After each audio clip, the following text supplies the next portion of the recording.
Monsieur Husson, on fait des expérimentations techniques. Est-ce que tout va bien, Edouard? Tout va bien, Eric, merci.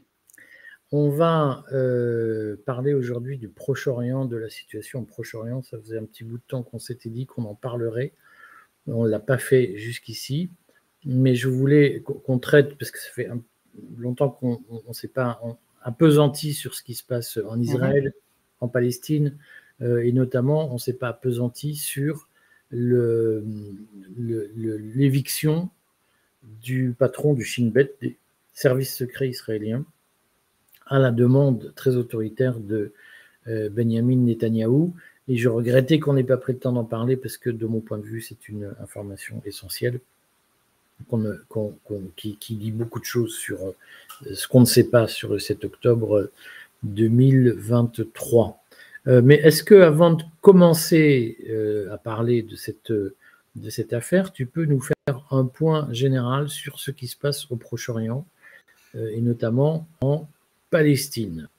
Oui, bien sûr. Alors, la première chose, c'est que les bombardements sur Gaza continuent. Alors, ils sont toujours aussi barbares et il y a eu par exemple le 205e ou 206e journaliste tué avec sa famille la nuit dernière. Je demande à ceux qui nous écoutent de s'arrêter et de réfléchir à ce que veut dire qu'en 17 mois, il y a eu plus de 200 journalistes tués à Gaza, et c'est pas à l'insu du plein gré des Israéliens, c'est vraiment ciblé souvent grâce à de l'intelligence artificielle d'ailleurs, de manière à être sûr de localiser les gens. Et évidemment, on les localise aussi grâce à leurs signaux. Ils envoient par leur smartphone ou par un autre système des images. C'est grâce à ces journalistes qu'on a l'information le plus souvent. Bon, donc ça continue de manière barbare. Je remarque simplement qu'il y a eu une petite baisse d'intensité des bombardements, comme si il y avait dans les coulisses un pouvoir américain très divisé en fait sur la suite des événements. C'est-à-dire que d'un côté, Trump, peut-être que ça déçoit certains, mais c'est pas du tout un homme de paix à Gaza. Il a certes imposé un cessez-le-feu, mais aujourd'hui, il approuve ce que fait Netanyahou, ou il le subit, selon d'autres. J'ai un contact qui vit au Liban et qui me dit qu'on a beaucoup d'indices d'une rivalité entre Netanyahou et Trump. Trump aimerait mieux la négociation, Netanyahou veut faire la guerre, et en fait, entre les deux, pour l'instant, c'est Netanyahou le plus fort. Voilà. Alors, je te coupe, Edouard. oui. Mais puisque tu as vite sauté du sujet des journalistes, on va évidemment revenir à la question Trump et Netanyahou, mais je voulais comme signaler, parce que je crois que c'est important, que je ne t'ai pas tout envoyé. Je suis quand même, à cause de toi, la cible de pression de Barbara Lefebvre, que je vais publier tout à l'heure.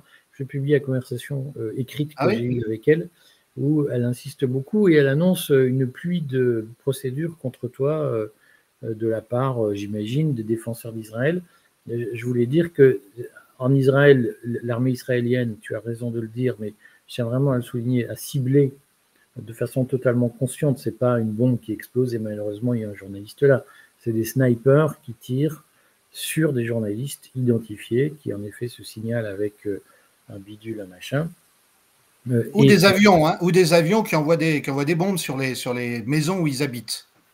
Et en France, il y a une pression qui n'est pas très discrète sur ceux qui ne défendent pas les intérêts israéliens. Il faut qu'on ait conscience que on est quand même dans une ambiance où les pressions sont fortes, y compris dans ce qui devrait être des démocraties libérales. Voilà ce que je voulais dire. Non, mais je vais publier une brève de presse avec la conversation avec Barbara Lefebvre. Très bien. Alors, il y a Gaza, il y a le Liban. Alors, non, j'oubliais, pardon, la Cisjordanie. La Cisjordanie, on sait que malgré le cessez-le-feu à Gaza, depuis le 20 janvier, il y avait des violences, des brutalités, des expulsions, des destructions de maisons, et on considère qu'il y a 40 000 personnes qui ont été déplacées. Et c'est atroce. Le Liban On a effectivement des bombardements réguliers d'Israël au sud Liban, qui ont atteint jusqu'à Beyrouth aussi. La banlieue sud de Beyrouth, la banlieue sud de Beyrouth, la zone du Hezbollah, qui est la zone où habitent les chiites, et où en particulier un certain nombre de militants, de cadres du Hezbollah se trouvent. Il y a en fait, d'une manière générale, une pression qui est mise, et alors là, l'administration américaine et les Israéliens convergent. Le discours, en fait, le discours commun pourrait être, on voudrait la paix, mais le problème, c'est qu'il y a le Hamas, le problème, c'est qu'il y a le Hezbollah, et que ce sont des terroristes, et que donc, il n'est pas possible de faire la paix tant que ces mouvements n'auront pas rendu les armes. Bon. Et là-dessus vient se greffer, bien sûr, ce qui se passe entre les États-Unis et le Yémen dans le Nasrallah, puisque entre les États-Unis et le Yémen dans le Nasrallah, il y a maintenant un état de guerre, de facto. Il y a des bombardements réguliers du Yémen Nord par les avions américains, et il y a des frappes des Yéménites, aussi bien sur la mer Rouge, enfin sur des bâtiments de la flotte américaine, que sur le territoire d'Israël, puisque les Yéménites disent que puisqu'Israël a violé le cessez-le-feu, eh bien eux, ils reprennent leurs attaques pour essayer de protéger, dans la mesure de leurs moyens, les Gazaouis. Alors, pour finir ce tableau général, il y a encore deux éléments. Le premier, c'est que Trump accuse l'Iran d'être à l'origine des tirs des Houthis, et ça vient interférer avec l'idée qu'il faut une négociation avec l'Iran sur la renonciation à tout développement vers une arme atomique de la part des Iraniens. Et puis il y a bien sûr la Syrie aussi, la Syrie dont on se rappelle que le régime d'Assad a chuté, qu'elle est aujourd'hui gouvernée par des anciens d'Al-Qaïda et de Daesh, qu'il y a eu des massacres d'Alaouites et de chrétiens, mais surtout des Alaouites, il y a depuis plusieurs semaines, mais surtout il y a une quinzaine de jours, enfin 15 jours, 3 semaines. Et d'autre part, il y a eu des escarmouches à la frontière entre des partisans du nouveau régime syrien et le Hezbollah, donc à la frontière du Liban et de la Syrie. Et là aussi, on pense que ça fait partie d'une stratégie générale pour essayer, de la part d'Israël, pour essayer d'affaiblir le Hezbollah. Dans cet ensemble, en fait, il y a quand même un peu une petite source de déception, Édouard, parce que on était tous sur l'idée qu'au fond, notamment Trump allait arrêter ça, qu'il y avait un cessez-le-feu qui a été conclu de fait assez vite, avant même que l'intronisation, l'investiture de Trump. Mais on s'aperçoit qu'au fond, Netanyahou est en train de relancer la guerre, de relancer le processus militaire. Alors, tout à fait. Il est difficile de connaître les motivations ultimes de Trump, mais en disant de manière générale que lui miserait sur une guerre, sur une paix, pardon, à long terme, entre les États arabes, en particulier les États du Golfe et Israël, il reprendrait le schéma de son premier mandat.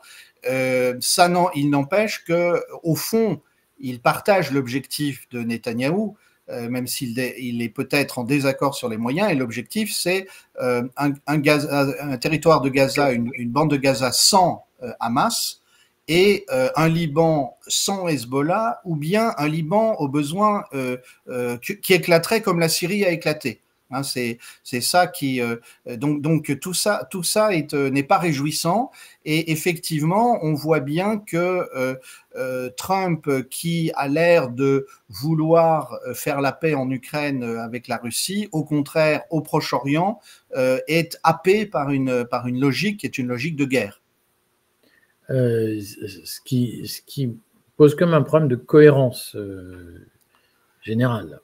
Oui, alors ça pose un problème de cohérence générale, d'abord parce que Trump avait promis qu'il ne ferait plus de guerre, et que je veux dire, quand il dit, il a publié un message sur son réseau Truth Social, se félicitant du succès des bombardements au Yémen et disant que si les Yéménites d'Ansar Allah ne se rendent pas, eh bien, ça peut durer très très longtemps jusqu'à ce qu'ils soient écrasés.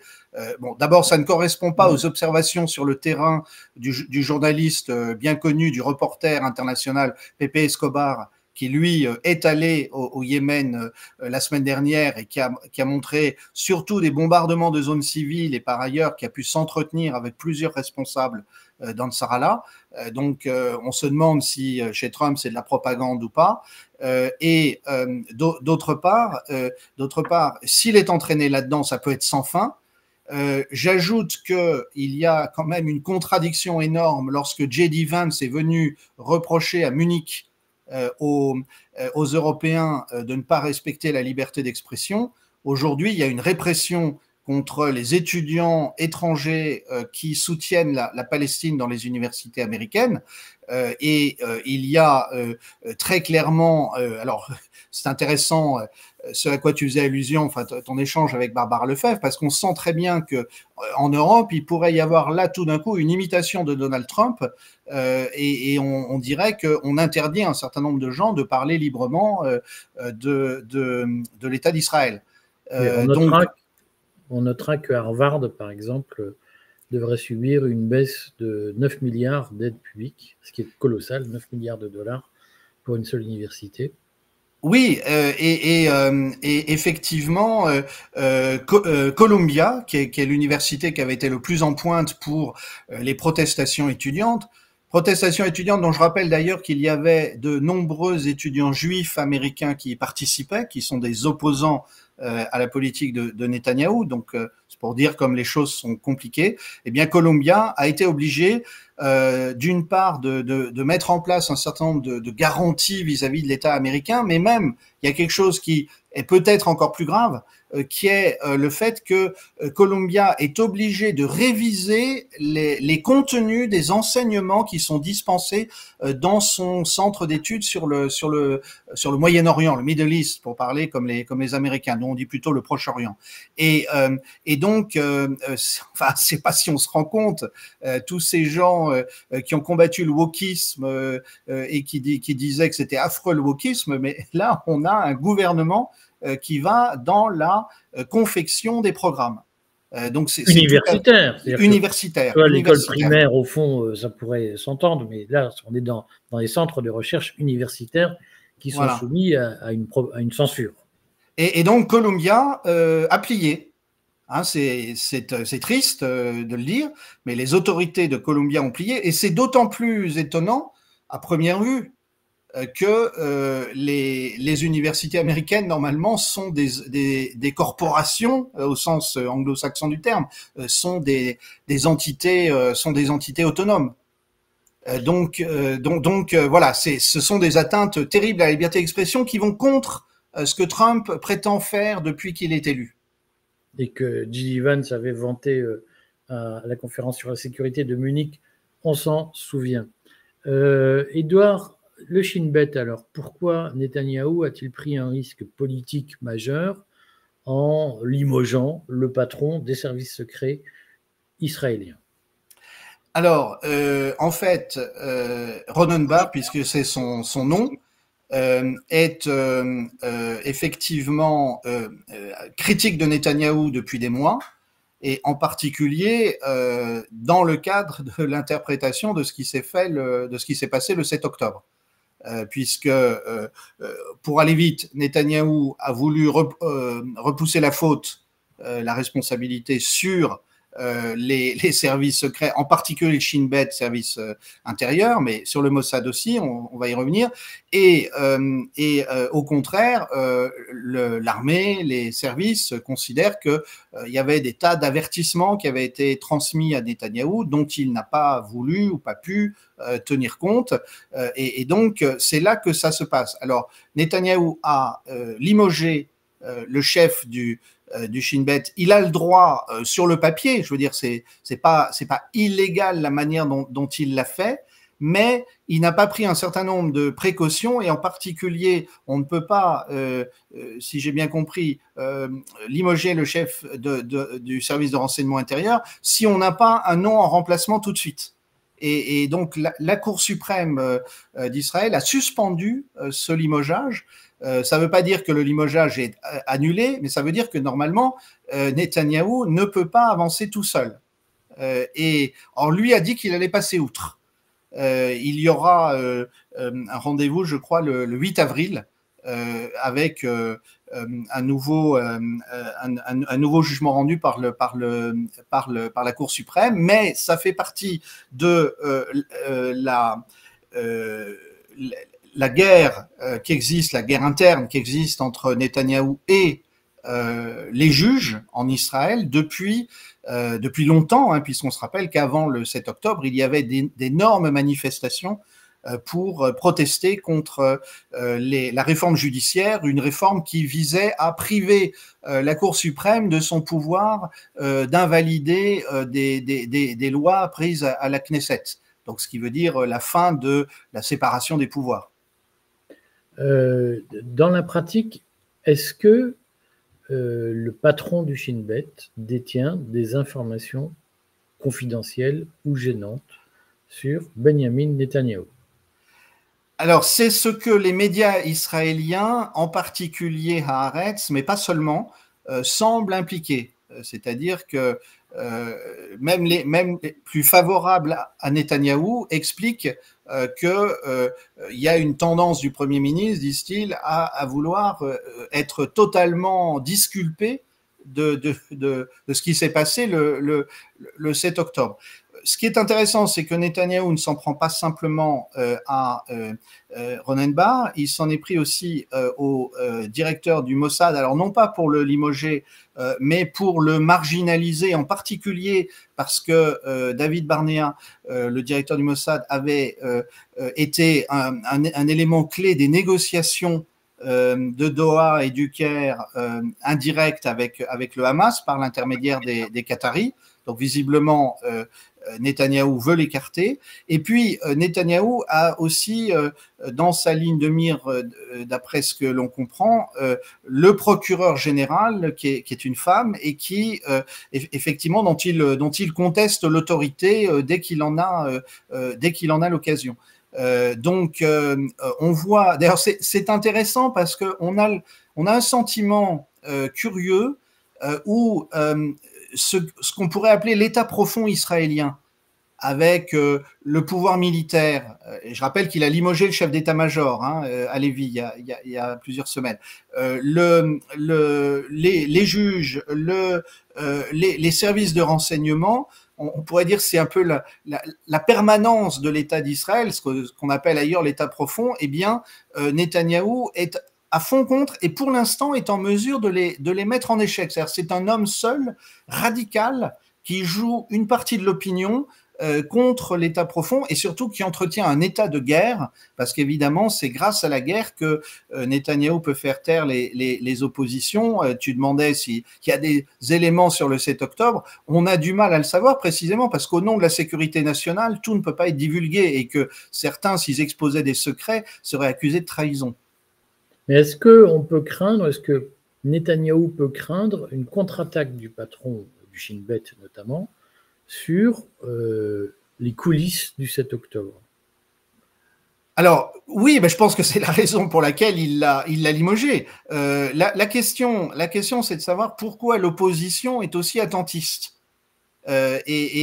Finalement, on pourrait, toutes choses égales par ailleurs, alors là je prends une autre comparaison qui serait avec la France, où on s'aperçoit que effectivement on a un pouvoir exécutif qui ne cesse de contrôler l'opinion, les termes des débats, de neutraliser les opposants, et en face on a une opposition divisée, quasi inexistante par moment, a-t-on l'impression. Alors c'est très clair que Netanyahou, on le dit depuis des mois, ne cesse de jouer sa survie, mais enfin pour l'instant c'est lui qui survit, et c'est lui qui arrive à entretenir un état de guerre, y compris contre la volonté apparente de Trump lorsqu'il est arrivé le 20 janvier.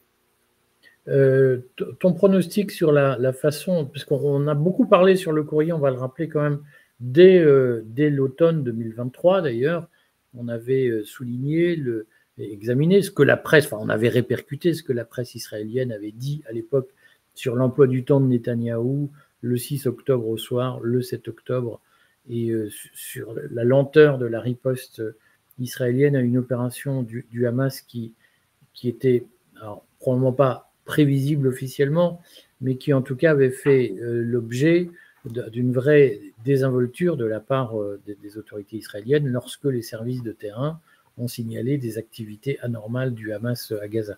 Donc, on a toujours pris soin de bien dire, il y a quand même des questions qui se posent sur l'attitude du gouvernement israélien, de Netanyahou en particulier. Et on a posé la question de l'instrumentalisation du 7 octobre par Netanyahou pour sortir de sa crise interne. Est-ce que tu penses qu'on va finir par en savoir plus un jour? Alors, il me semble qu'on sait déjà pas mal de choses aussi, parce qu'il y a eu ce très bon documentaire sur les origines du 7 octobre, produit et diffusé par Al Jazeera il y a quelques semaines. J'avais fait un article dans le courrier sur le sujet. En fait, il y a pu y avoir ignorance volontaire de la part de Netanyahou. On pourrait défendre cette thèse, mais dans tous les cas, que ça soit de la négligence, de l'ignorance volontaire ou bien une incapacité à comprendre ce qui allait se passer, il y a eu sous-estimation de l'ampleur de l'attaque du Hamas. Et ça, on le voit très bien dans le document d'Al Jazeera, puisque les gens du Hamas ont attaqué en fait sur une soixantaine, ils ont franchi la frontière sur une soixantaine de points. Ce qui est énorme quand on réfléchit, d'autant plus que ce sont des barrières électroniques, il y a du barbelé, donc en fait ils ont sous-estimé, parce que je crois qu'il y a un mépris de l'adversaire, et à force de traiter l'autre de terroriste, je ne me prononce pas pour savoir si c'est du terrorisme ou pas, si c'est des terroristes ou pas, mais à force de les traiter de terroristes de manière méprisante, on finit par ne pas voir qu'un terroriste, ça peut être intelligent. Ça peut avoir une stratégie, ça peut être capable de défier des barrières électroniques apparemment infranchissables. Et donc, il y a certainement eu un mélange de négligence, de fatalisme en se disant on en profitera, et de sous-estimation.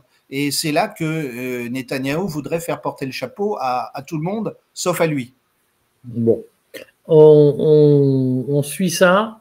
Quelles sont les grandes échéances à retenir sur le Proche-Orient pour que tous les auditeurs aient à l'esprit ce qui est susceptible de se passer? Alors, il y a plusieurs questions. Toutes les semaines, il faut regarder la taille des manifestations, en particulier qui protestent contre la reprise de la guerre de Gaza, parce que ça promet les otages encore vivants à une mort certaine si ça devait durer encore des mois et des mois. Ne serait-ce que, faut rappeler, hein, je me prononce pas sur la question de savoir si le Hamas a tué directement des otages. En revanche, il est certain que les bombardements quelquefois aléatoires, quelquefois ciblés par l'armée israélienne ne facilitent pas la survie des otages. Et ça, les familles israéliennes le disent, les familles des otages. C'est pour ça qu'elles manifestent. Elles voudraient que le cessez-le-feu soit respecté au moins le temps de la libération des otages. D'autre part, il va y avoir, donc je le disais, une échéance le 8 avril avec une décision définitive sur le limogeage ou pas de Ronen Bar. Et puis, dernière chose, je crois qu'il faut regarder comment ça évolue entre l'Iran et les États-Unis, puisque Trump avait donné 2 mois de délai à l'Iran pour négocier avec lui. Et que pour l'instant, l'Iran a eu un mélange de défis, en disant nous ne négocions pas sous la pression, et de souplesse en disant nous pouvons négocier de manière indirecte, avec une sorte d'humour noir. Les Iraniens disent c'est un peu comme avec le Hamas, on négociera, mais par intermédiaire. Bon, les Israéliens avec le Hamas. Bon, c'est une sorte d'humour politique iranien. On en pense qu'on veut, mais ça montre bien que ça va pas être facile. Alors, je finis sur cette question du facteur temps. Trump voulait une conclusion rapide d'un cessez-le-feu avec Poutine, précisément pour pouvoir se concentrer sur le Proche-Orient. Et en fait, ça va durer. Donc, la lenteur du règlement en Ukraine, c'est un lien certain entre les deux conflits, ne facilite pas pour Trump la possibilité de passer à une pression plus marquée sur l'Iran, puisque je rappelle que la Russie et l'Iran ont signé au mois de janvier un accord stratégique qui porte plus sur des questions de relations commerciales, de relations politiques. Mais enfin, on sait que la Russie fournit des armements, en particulier antimissiles, à l'Iran. Bon, écoute, on va suivre ça et ce serait bien qu'on refasse très prochainement, je ne sais pas quoi encore, un point sur le Proche-Orient pour que les auditeurs puissent suivre ces sujets qu'on a du mal à évoquer dans les autres émissions. On rappelle que demain, nous faisons l'émission Stratégone. On va parler de l'Ukraine, de l'envoi de troupes françaises en Ukraine. Donc rendez-vous ce mercredi 2 avril pour tous ceux qui s'intéressent à la question ukrainienne sur la chaîne du Courrier des Stratèges avec des experts. Alors, je n'ai pas encore fait le tour de ceux qui seront là demain. Toi, j'en suis sûr, tu seras là. Je serai là, ça c'est sûr. On va vérifier ce soir. Et puis, bien voilà, on continue nos rendez-vous de la semaine. À très vite, Édouard. Merci Eric, bonne soirée.